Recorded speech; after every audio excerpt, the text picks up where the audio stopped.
Selaku pimpinan DPR, kami menyatakan permohonan maaf atas kekeliruan serta kekurangan kami sebagai wakil rakyat dalam menjalankan tugas dan fungsi mewakili aspirasi masyarakat yang selama ini menjadi tanggung jawab kami.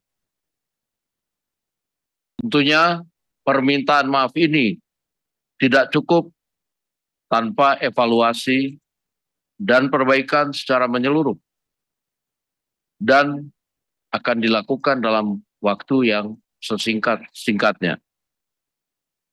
Kami telah berkoordinasi dengan seluruh pimpinan DPR beberapa waktu ini, dan kami sampaikan beberapa hal yang sudah dan akan kami lakukan. Pertama, melakukan evaluasi menyeluruh terhadap tunjangan anggota dewan, dan khusus untuk tunjangan perumahan dihentikan terhitung sejak tanggal 31 Agustus 2025. Yang kedua, moratorium kunjungan kerja atau perjalanan dinas luar negeri anggota DPR, serta melakukan efisiensi untuk kunjungan kerja di dalam negeri. Reformasi DPR akan dipimpin langsung oleh Ketua DPR Ibu Puan Maharani untuk menjadi DPR yang lebih baik dan transparan.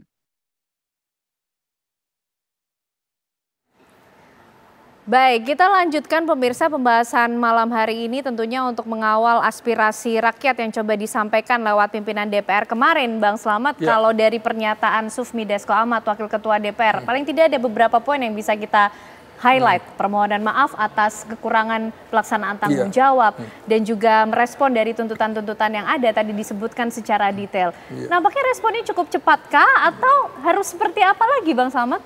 Iya, ini DPR akhirnya menyadari bahaya politik bagi dirinya jika melawan arus publik. Karena itu DPR juga jangan coba-coba mendekat kepada mahasiswa hanya untuk cuci tangan. Maksudnya gimana tuh, Bang? Cuci tangan bahwa sebenarnya persoalan ada di mereka. Nanti akhirnya kami menolak tunjangan yang ini, fraksi ini. Fraksi yang lain juga seperti itu. Jangan sampai kemudian kita harus amati, jangan sampai kemudian DPR mencuci tangan seolah-olah bersih. Nah, ini juga memang tidak bisa dilepaskan dari pertarungan politik menjelang pemilu 2029 nanti. Meskipun masih jauh kalau hitung-hitungan awal. Memang masih jauh, tapi ini akan lekat, citra politiknya bisa buruk kalau mereka melawan arus publik. Nah, karena itu menurut saya juga ini memang ada krisis relasi negara dengan masyarakat sipil. Negara dalam hal ini pemerintah dan juga parlemen terhadap rakyat.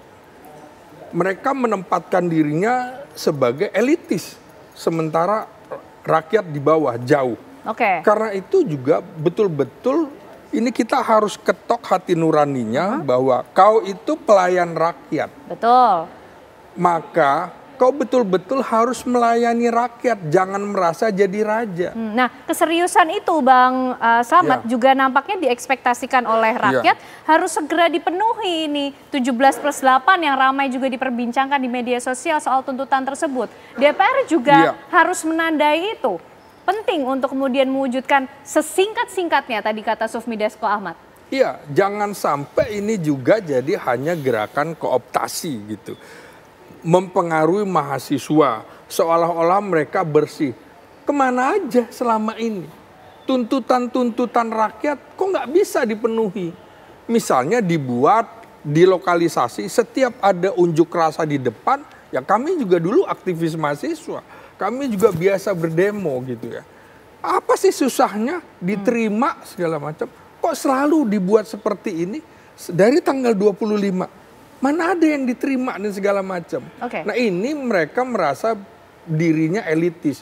Mereka menjadi pejabat. Gaya hidup hedonis juga harus dia tinggalkan. Termasuk yang ada dalam tuntutan tersebut juga. Betul, dengan gaya menggunakan kendaraan mewah, arloji mewah, handphone mewah, kacamata mewah, pakaian yang mewah. Tinggalkan itu.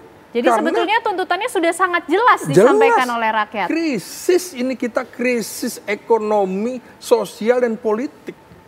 Maka kemudian legitimasi terhadap pemerintah, terhadap parlemen, juga delegitimasi terhadap kebijakan-kebijakan yang dianggap jauh dari keinginan rakyat. Perbaiki itu. Baik, Bang Margarito, apa sih yang bikin susah sebetulnya dialog antara DPR dengan rakyat begitu? Kan sudah ada agendanya, para anggota DPR ini juga harusnya kembali turun ke daerah pilihannya untuk menyerap aspirasi rakyat. Tapi ternyata implementasinya berbeda, apalagi tidak diatur tadi, Bang Margarito. Begini, apapun itu gitu ya, respon ini bagi saya sesuatu yang positif. Betapapun kita masih menunggu detailnya. Kan tadi Profesor Dasko mengatakan akan segera dilakukan evaluasi secara menyeluruh gitu ya. Jadi detailnya masih kita harus tunggu. Nah, beberapa di antaranya sudah dilakukan. Misalnya evaluasi bla bla bla itu gitu ya, tunjangan. Itu harus kita dengan segala kekurangan atau apapun itu yang kita mau sebut, bagi saya itu sesuatu yang positif.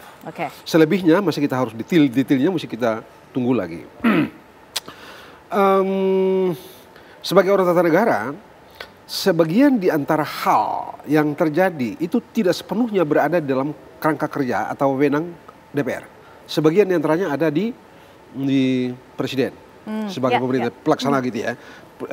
Teman-teman ini di DPR itu kan cuma melakukan pengawasan dan sejenisnya itu gitu. Nah, karena itu kita mesti kenal tipikal isu atau karakter isu atau karakter tuntutan yang diajukan. Mana yang dapat dilaksanakan oleh DPR dan mana yang merupakan bagian dari pemerintah. Meskipun dalam tuntutan sebetulnya sudah di breakdown lagi tuh Bang, ada tuntutan bagi DPR, tuntutan bagi Presiden. Bagi DPR misalnya, evaluasi tunjangan kan urusan mereka tuh, cut, selesai gitu ya. Tidak boleh pergi ke luar negeri, mereka cut.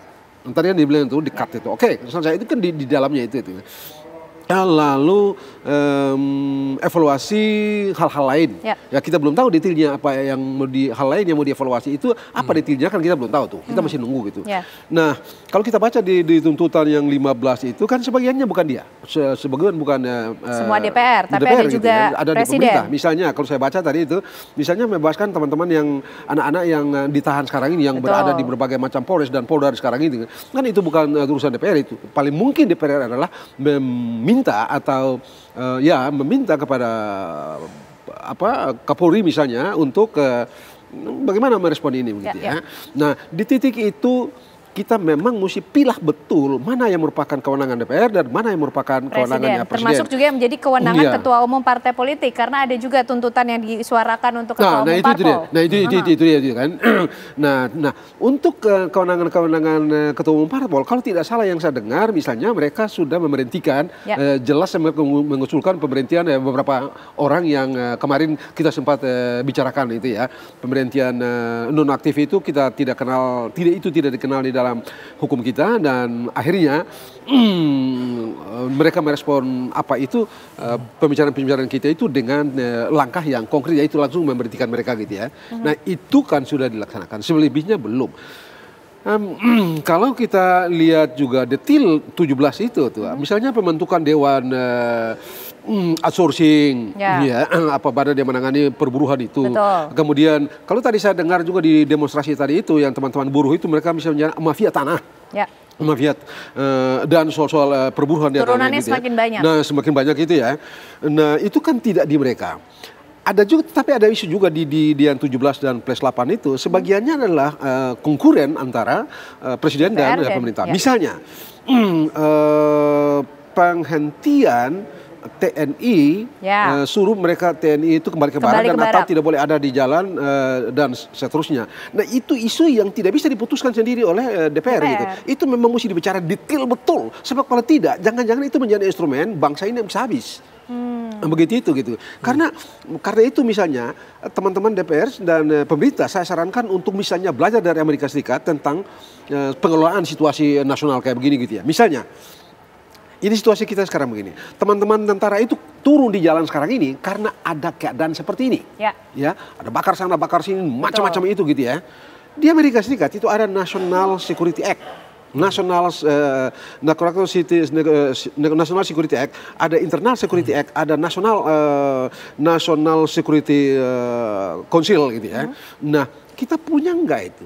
Karena itu kita sekarang ini mengalami kesulitan di dalam mendefinisikan situasi konstitusional konkret.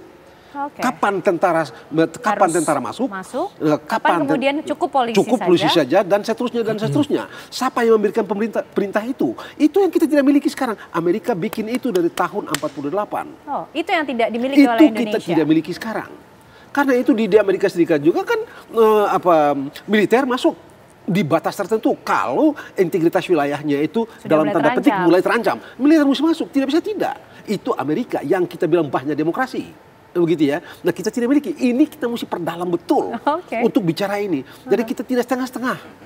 Oke. Menarik ini Bang Margarito. Nah, penyambung tapi dibilang perburuan itu, Mbak, saya mau bilang gitu ya, di kampung saya di Halmahera sana itu hari-hari ini ada buruh yang disidangkan di pengadilan hanya karena dia membela teman-teman buruhnya. Begitu itu loh. Lalu ada lagi orang kampung yang sekarang ini ada disidangkan di sana karena memprotes saja itu tambang.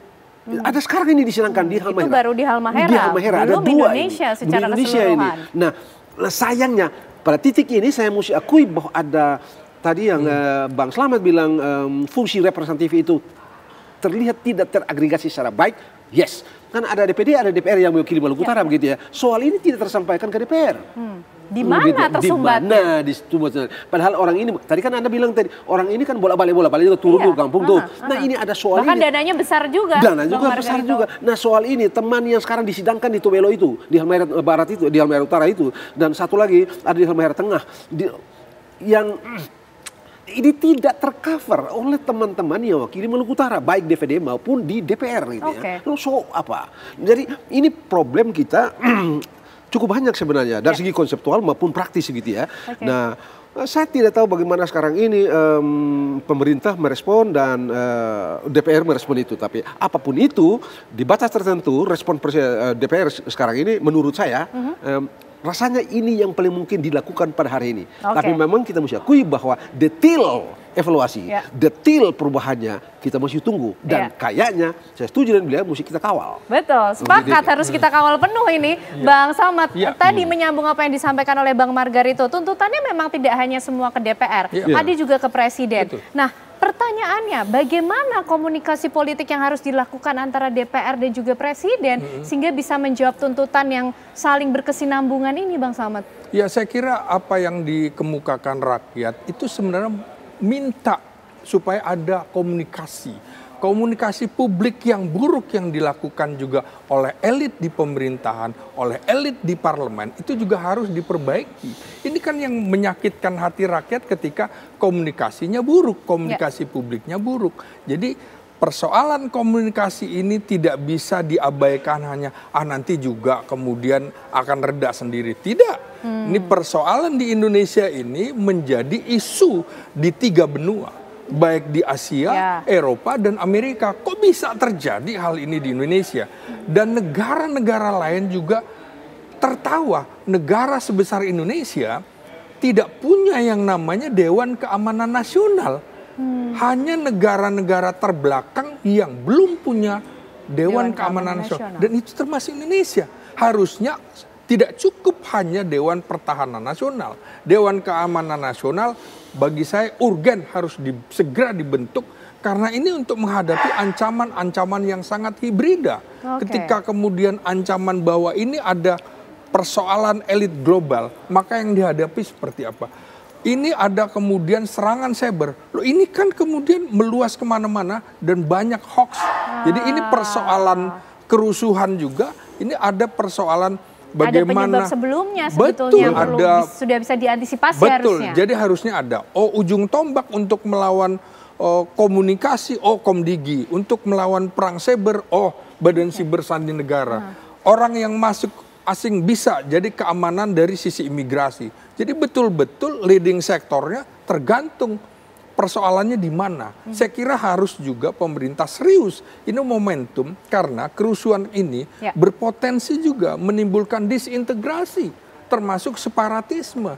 Bahwa radar yang diingatkan oleh Presiden bahwa ini berpotensi menjadi makar, terjadi terorisme, infiltrasi asing, sangat masuk akal di tengah percaturan global, pertarungan negara-negara adidaya. Dan kita tidak mau gajah bertarung, pelanduk mati di tengah-tengah. Kita tidak ingin menjadi pelanduk itu. Oke, singkat Bang Margarito. Saya rasa pemerintah, pembantu-pembantu pemerintah harus perbaiki performanya, begitu ya.